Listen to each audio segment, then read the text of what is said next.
પ્રેમાળ પરિવાર, આખો પરિવાર છે અને બધા એકબીજા સાથે પ્રેમથી રહે છે, તો કે છે કે મનના આરોગ્ય માટે પૂર્વ શરત છે. એટલે કહેવાનો અર્થ છે કે આપણો પરિવાર પૂરો ભરેલો છે અને એકબીજા સાથે ખૂબ જ પ્રેમ કરે છે, એકબીજાને પૂરો સાથ સહકાર આપે છે, તો કે છે કે આરોગ્ય માટેની ઘણી પૂર્વ શરત છે કે એ આરોગ્યને ઘણું જાળવી રાખે છે. જીવન વીમો જરૂરી છે, પરંતુ જીવન શ્રદ્ધા એથી વધારે જરૂરી છે.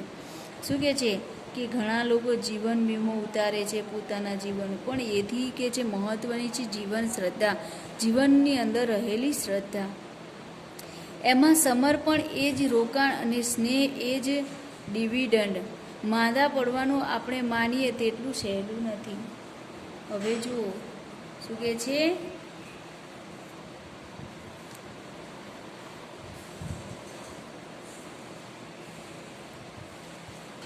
માંદા પડવાનું આપણે માનીએ તેટલું સહેલું નથી. આ એક પંક્તિ છે, આ એક વાક્ય છે, આપણને ઘણું બધું સમજાવી જાય છે. હવે જુઓ શું કે છે કે માંદા પડવું એ ઘણું સહેલું નથી. માંદા પડવાનું એ આપણે માનીએ છીએ એટલું સહેલું નથી. એનું તાત્પર્ય એ છે કે માંદા પડવા માટે કે છે ખાસો પ્રયત્ન લોકો કરતા હોય છે. એટલે કહેવાનો અર્થ એવો નથી કે લોકો બીમાર પડવા માટે એમની જાતે જ પ્રયત્નો કરે છે. હા, એ વાત સાચી છે, પણ એનો કહેવાનો અર્થ છે કે લોકો માંદા પડવા માટે પોતે જવાબદાર છે. કે ઘણા લોકો બેઠાડું જીવન જીવતા હોય છે. એટલે પાઠની અંદર જ એક વાક્ય આપેલું હતું કે હૃદયરોગનો હુમલો કંઈ મફતમાં નથી મળતો. એનો અર્થ એ થાય છે કે લોકોને હૃદયરોગનો જે હુમલો થાય છે એ થવાનું પોતે જ જવાબદાર છે. કેમ કે એ પોતાનું જીવન બેઠાડું જીવન જીવે છે અને આખો દિવસ શરીરને પોટલું વાળીને ઓફિસની અંદર ખુરશીમાં બેસી રહે છે અને વર્ષો સુધી આવો પ્રયત્ન કરે છે, જેના કારણે હાર્ટ એટેક આવે છે. અને કે છે કે એ ઓફિસની ખુરશીમાં બેસીને ગમે ત્યારે ગમે તેવું ખાય છે, બરાબર, જેના કારણે અને એના કારણે જે અનેક રોગોના ભોગ બને છે અને એના કારણે જ હૃદયરોગનો હુમલો આવે છે. જે પોતાની ઓફિસમાં કલાકો સુધી બેઠાડું જીવન જીવે છે અને બેઠા ગમે તેવું અને ગમે તે સમયે ખાય છે.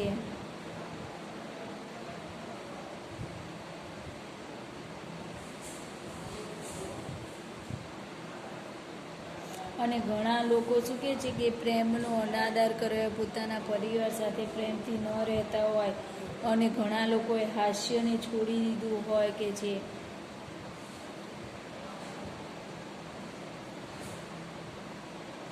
એટલે કે છે કે આ માંદા પડવાનું કારણ એ કે છે આપણે સહેલું નથી. જે માંદા પડીએ છીએ કે છે કે આપણે જાતે જ એને નોતરીએ છીએ. એટલે કે છે કે બીમારી છે આપણે જાતે જ આમંત્રણ આપે છે. કોઈ પણ રોગ હોય તે થવાનું કારણ આપણે જ છે પોતે. હૃદયરોગનો હુમલો અહીંયા આપણે પાઠની અંદર જ આપેલું છે એનું ઉદાહરણ કે જે હૃદયરોગનો હુમલો કાંઈ મફતમાં નથી મળતો. એના કારણે વર્ષો સુધી ઓફિસમાં ખુરશી પર બેસીને બેઠાડું જીવન એ લોકો જીવતા હોય છે અને ગમે તે સમયે ગમે તે ખાતા હોય છે. એના કારણે એમને અને આખી જિંદગી જેટલા વર્ષો સુધી ઓફિસમાં બેસીને બેઠાડું જીવન જીવે છે, એટલે કે એસીમાં રહીને એને પરસેવો ક્યારેય પાડ્યો નથી. અને એ અંતમાં જ્યારે હૃદયરોગનો હુમલો થાય છે ત્યારે આખું શરીર પરસેવાવાળું થઈ જાય છે, કે આખું શરીર પરસેવાથી નાહી જાય છે. એટલે કહે છે કે જેટલો આખી જિંદગી એને પરસેવો નથી હોતો, એટલે છેલ્લા અંતમાં જ્યારે એને હૃદયરોગનો હુમલો થાય છે ત્યારે એના શરીરમાંથી પરસેવો છૂટે છે. એટલે અહીંયા આપણો પાઠ પૂરો થાય છે. બરાબર, આપણે પાઠને સમજી લીધું છે. હવે આપણે પાઠના પ્રશ્નો લખીશું, પહેલાં અર્થ લખીશું. અને આ પાઠ છે મરો ત્યાં સુધી જીવો માંથી લીધેલું છે. પ્રશ્ન પૂછાઈ શકે કે વાયરલ ઇન્ફેક્શન પાઠ છે એ શામાંથી લીધેલો છે? તો મરો ત્યાં સુધી જીવોમાંથી લીધેલું છે. ચલો હવે બધા નોટ કાઢો. નોટ કાઢો અને હું તમને જેટલું ટીક કરાવું એ તમારે તમારી નોટમાં પોતાની જાતે લખવાનું છે. હું ખાલી તમને મોટા પ્રશ્નો લખાવીશ. શું છે?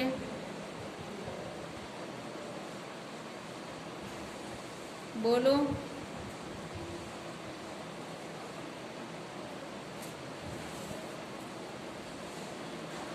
શું કહેવા માંગતા હતા?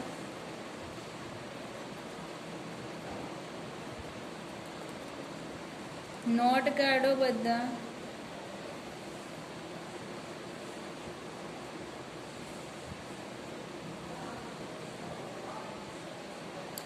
ચલો હવે ટીક કરો. શબ્દ સમજૂતીમાં સમાનાર્થી શબ્દો લખવાના છે તમારે નોટબુકમાં. પછી તળપદા શબ્દો લખવાના છે, વિરોધી શબ્દો લખવાના છે, રૂઢિપ્રયોગ. ચલો એના પછી શબ્દ સમૂહ છે. આ જે ટીક કરાવું એ તમારે નોટબુકમાં લખવાનું છે. એના પછી જુઓ સ્વાધ્યાયમાં વિકલ્પો લખવાના છે.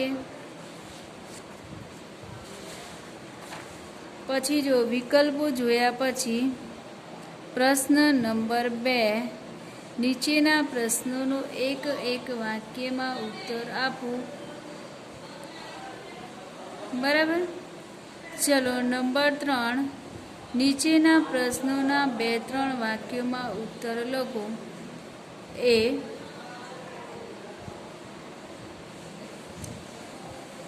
એમાં જો લેખક કઈ બાબતને તંદુરસ્ત સમાજની મર્યાદાઓ ગણે છે. ચલો એ હું તમને સમજાવી દઉં છું કે લેખક કઈ બાબતોને તંદુરસ્ત સમાજની મર્યાદાઓ ગણે છે. તો જુઓ,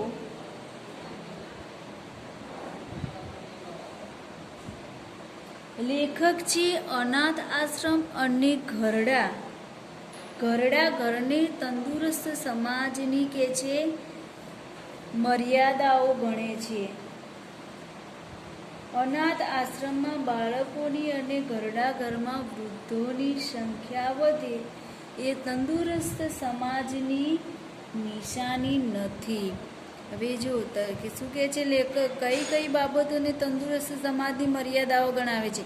તો કહે છે કે અનાથ આશ્રમ અને ઘરડા ઘરને તંદુરસ્ત સમાજની મર્યાદા ગણાવે છે. તો શું કહે છે કે અનાથ આશ્રમમાં બાળકોની અને ઘરડા ઘરમાં વૃદ્ધોની સંખ્યા વધે એ કે છે તંદુરસ્ત સમાજની નિશાની નથી. તેમનો ઉપયોગ સંકટ સમયની સાંકળની જેમ થવો જોઈએ. કહે છે કે તેમનો ઉપયોગ છે સંકટ સમયની સાંકળની જેમ થવો જોઈએ. ચલો પ્રશ્ન 2, લેખકના મતે ઘરમાં કોનો પ્રેમ મળવાથી માણસ વ્યસની બનતો અટકી જાય છે? હવે જો એ આપણે લાસ્ટમાં જોયું કે લેખકના મતે ઘરમાં માણસને મા, બહેન, ભાભી, પિતા, પત્ની, મિત્ર તરફથી ભરપૂર પ્રેમ મળવો જોઈએ, જેથી માણસ વ્યસની બનતો અટકી જશે. ચલો હવે પ્રશ્ન નંબર 4, બંને આઈએમપી પ્રશ્નો છે. આરોગ્યની જાળવણી માટેના લેખકના વિચારો તમારા શબ્દોમાં લખો. અથવા બીજો પ્રશ્ન છે લેખકે સૂચવેલા સામાજિક જાગૃતિના પગલાં. બંને આઈએમપી પ્રશ્ન છે અને પરીક્ષામાં પૂછાઈ શકે છે. બરાબર. એ બંને પ્રશ્નો હું તમને લખાઈશ. બરાબર. હવે પછીનો જ્યારે આપણો લેક્ચર આવશે ત્યારે આપણે લખાવશું. અને અત્યારે લખવું હોય તો લખો. ચલો લખી જ લો ને. જ્યાં સુધી આપણી મીટિંગ ક્લોઝ ના થાય ત્યાં સુધી લખી લઈએ. ચલો લખો. આરોગ્ય જાળવણી માટેના લેખકના વિચારો તમારા શબ્દોમાં લખો. લખો છો ને?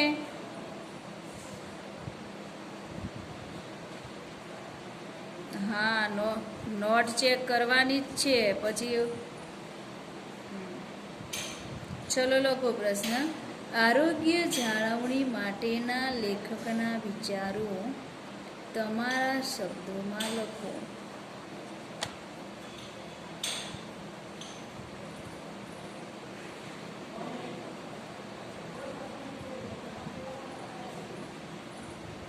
ચલો લખો.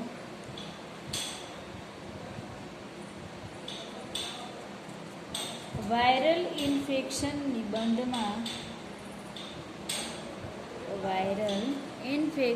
નિબંધમાં લેખકે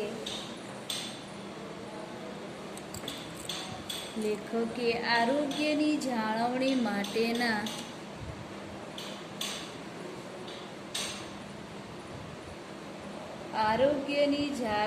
માટેના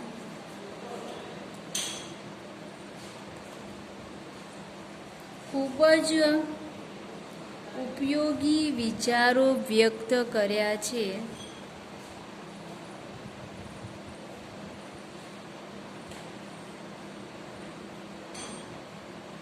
આપણે એરો કરીને લખવાનું છે, જેમ આમ. ચલો લખો. શરીર પ્રત્યેની આપણી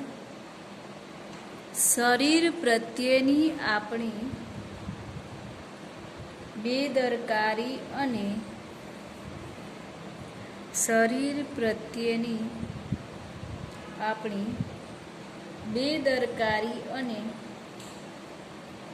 ઉપેક્ષા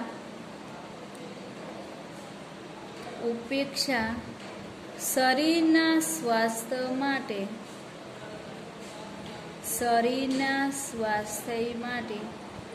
જોખમી બની રહે છે.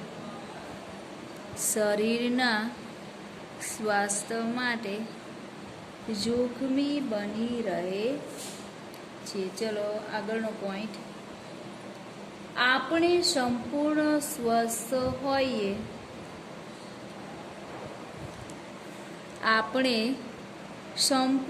સ્વસ્થ હોઈએ ત્યારે જ ડૉક્ટર પાસે જઈને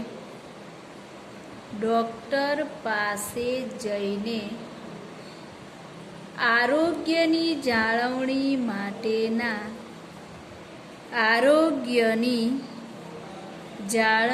માટેના સૂચનો માંગવા જોઈએ. આરોગ્યની જાળવણી માટેના સૂચનો માંગવા જોઈએ. આગળનો પોઈન્ટ. ગંદકી અનેક રોગોની જનની છે. ગંદકી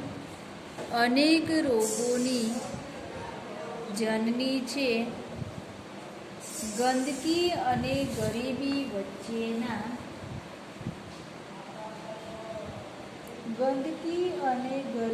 વચ્ચેના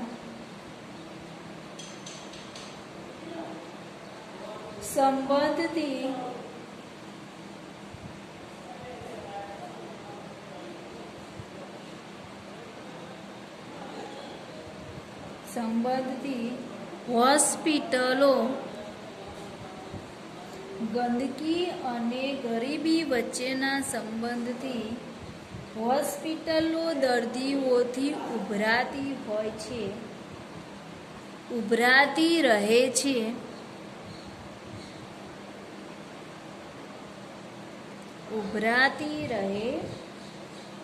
આગળનો પોઈન્ટ. ખાવા પીવાની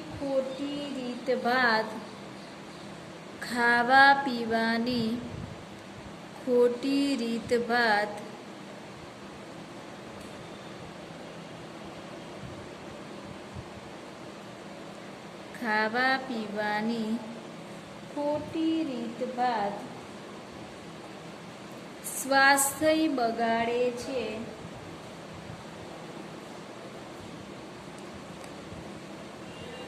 રોગના મૂળમાં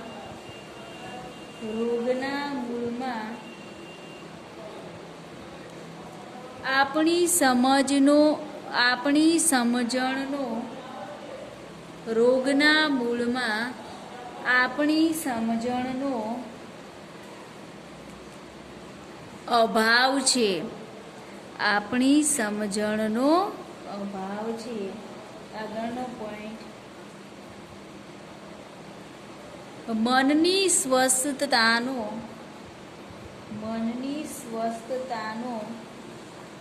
શરીરની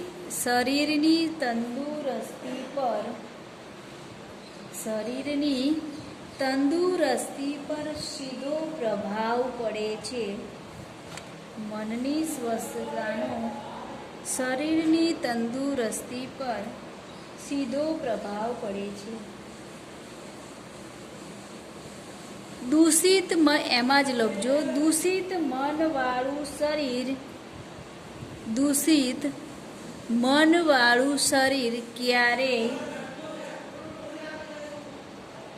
ક્યારેય સંપૂર્ણ તંદુરસ્ત ન રહી શકે. સંપૂર્ણ તંદુરસ્ત ન રહી શકે. ચલો આગળનો પોઈન્ટ, પરિવારનું પ્રેમપૂર્ણ વાતાવરણ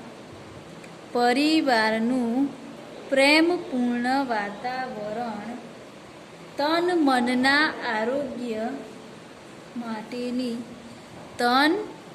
મનના આરોગ્ય માટેની પૂર્વ શરત છે.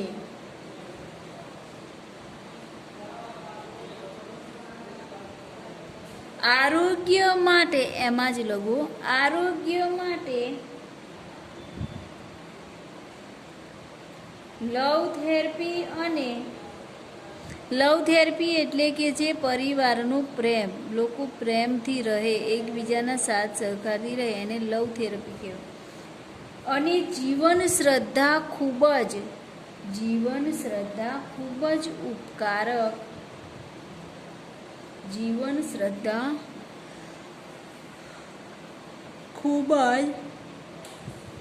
ઉપકારક નીવડી શકે છે.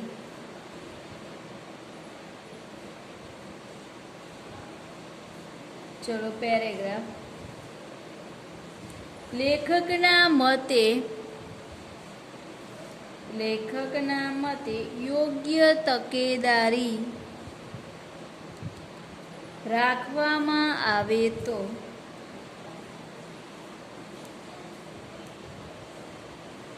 માંદા પડવું એ સહેલું નથી. ચલો પ્રશ્ન 2, લેખકે સૂચવેલા સામાજિક જાગૃતિના પગલાં લખો.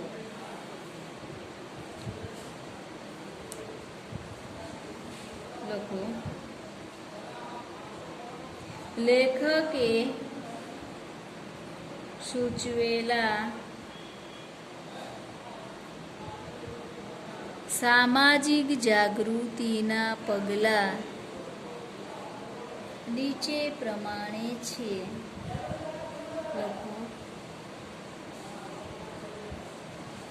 લેખકે સૂચવેલા સામાજિક જાગૃતિના પગલાં નીચે મુજબ છે. લખો,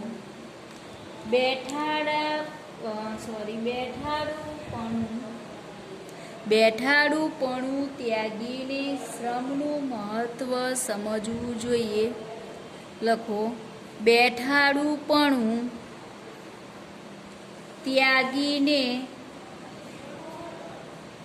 શ્રમનું મહત્વ સમજવું જોઈએ. ચલો આગળનો પોઈન્ટ, તંદુરસ્ત હોઈએ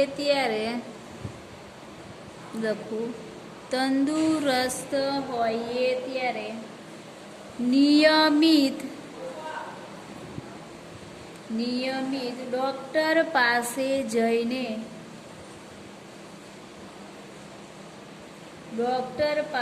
જઈને આરોગ્યની જાળવણી માટે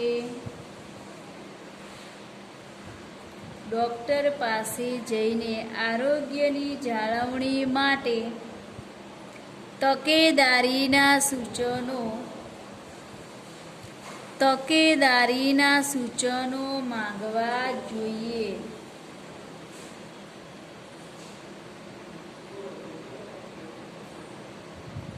ચલો આગળનો પોઈન્ટ. હોસ્પિટલોમાં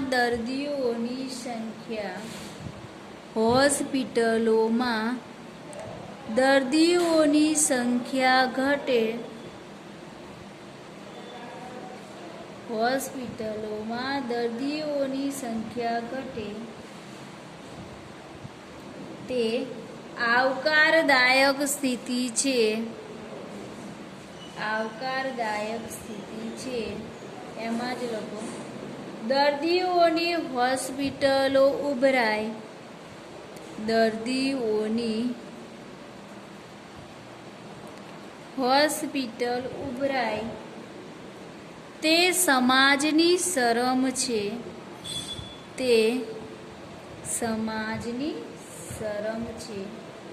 ચલો એના નીચે પોઈન્ટ લખો. અનાથ આશ્રમ અને ઘરડા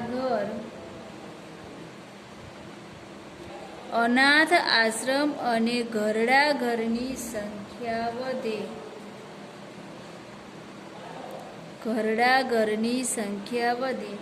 તે તંદુરસ્ત સમાજની નિશાની નથી.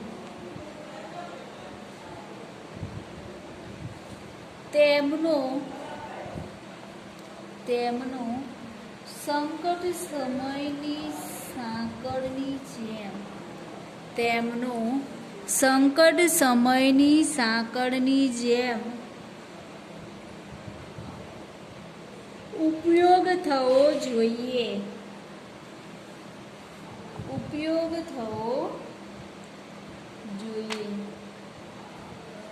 ચલો આગળનો પોઈન્ટ. ગંદકીનો સ્વીકાર કરવાને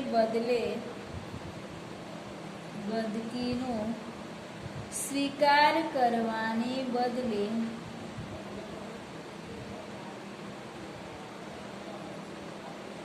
તેના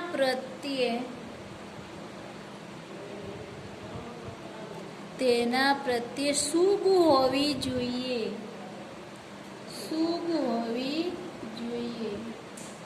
અને સ્વચ્છતા જાળવવા ઝુંબેશ ઉપાડવી જોઈએ.